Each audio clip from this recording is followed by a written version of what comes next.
Hey guys, Matt here from Loon Outdoors, and today we're out here on the stream and we're going to talk to you about setting up a nymph rig. As basic as it may seem, it's something that maybe a lot of guys overlook, so we wanted to address and show you guys some key points that we have found that work great.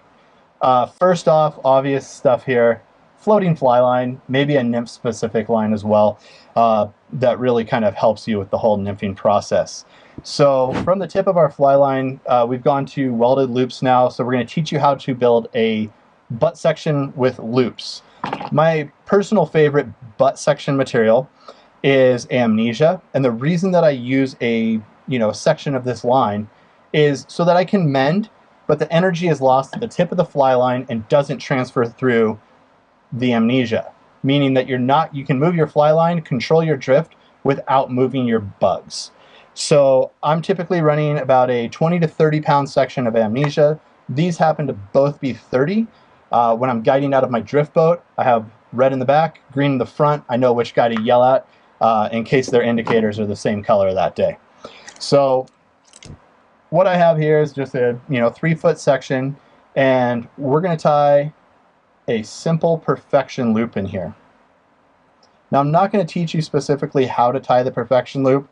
That is kind of a job of Animated Knots. He has really cool macrame cord and does a really solid job. It's something you can practice at home, and check out Animated Knots if you need to know more. So now that we have our loop to loop, I'm going to simply go ahead and slide my 30 pound through here, making a solid loop to loop connection. The second thing this gives me is an area in which I can encapsulate my indicator and adjust the depth of my drift. So what we'll do is, again, another perfection loop up front here. And you can make them as big or as small as you want, and once you get the hang of it, it's fairly simple. So now that we have our 2 loops attached, we can go ahead and attach our favorite indicator. If you're into the ball style indicators, that's great. If you're into something a little bit more sensitive, you might also want to consider going back to yarn.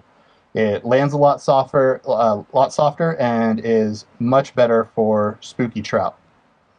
So we'll get this guy threaded on here. This guy also, but this gives you this great area of adjustment through here. So as my water changes, I can take up 2 to 3 feet of depth really easily. So for our drop line or our main line, I'm not using a tapered leader. The river water at the top of the river, as the river flows, is faster, and that's why trout live at the bottom. So the wider diameter at the top of a tapered leader is really going to make you mend more and manage your drifts more, which is probably going to, at the end of the day, mean that your flies are moving more and unnaturally, leading to less hookups. So I like to use either 10 pound or 15 pound, somewhere in that range. So 0x, 2x, depending on if you're fishing for steelhead or if you're fishing for, trout. So we'll go ahead and peel off 6 feet of line here. It's a good starting point. Obviously, you want to adjust the depth of your system to 1 to 1.5 times the depth that you're fishing. So again, I do a perfection loop right here. And you don't cut the wrong side.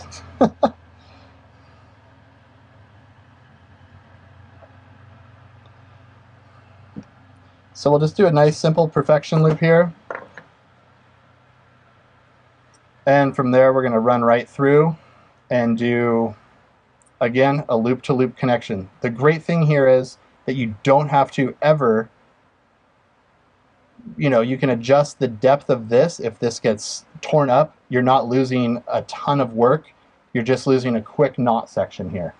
So at the bottom of this, my favorite personal thing right now is micro swivels. They're something I found in the center pin fishing world, which is a conventional side thing, but I've easily found as a great replacement for a tippet ring, and it allows you to change your nymph rigs really easy. So a lot of times I'll have our rigging foam set up with a ton of different nymph rigs if we're out nymphing for the day, and I can just make one cut and change my nymph rig as fast as I want to. Because I'm using fluorocarbon here for this drop, I am going to use a Palomar knot, and again, check out Animated Knots. They're going to do the best job of up close knot learning, tying. I've trusted my life to that website, from rock climbing to fly fishing, so there we go. So once we have this installed, now we need to make our selection on weights. One of the cool things that we just came out with is our drop system, and our slogan is, we're helping you hit rock bottom. Most of the reason it's a pun on words, and most of our streams out here are covered with rocks on the bottom, unless you're you know, fishing a sandy, you know, some sort of different type of a creek system maybe. So what I have is, so we have black drops, and they also come in a awesome camo color that you can check out here.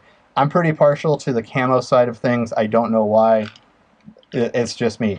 They're matte finished, so they have very low sheen to them, which also adds in a little bit of texture and grip on your line.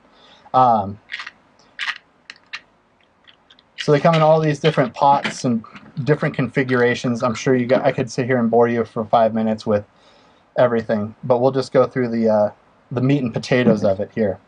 But check them out. They're pretty darn cool. So what I do is I'll go ahead and crimp that on, and there's a relief cut actually on the back.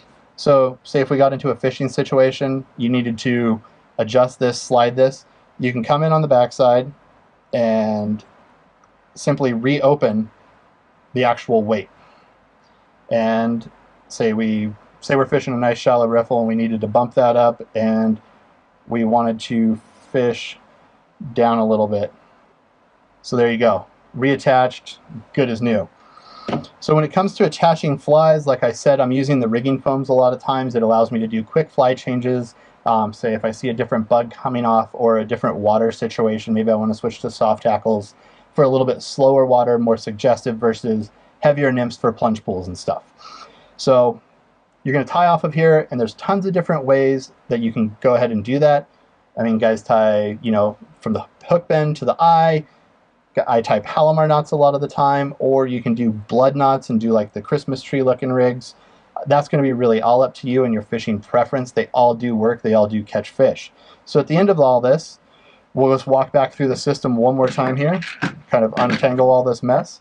We have our butt section, about 3 feet, that we have to slide and adjust our strike indicator, aka bobber. We have our drop line, 6 feet, 10 feet, whatever you need to get down to the bottom. And then we have our weight system and a swivel or a split ring leading to our multi-fly nymph rigs. Hopefully this helps you guys out. If you have any questions, be sure to hit us up here at Loon Outdoors. And thanks for your time. We'll catch you next time.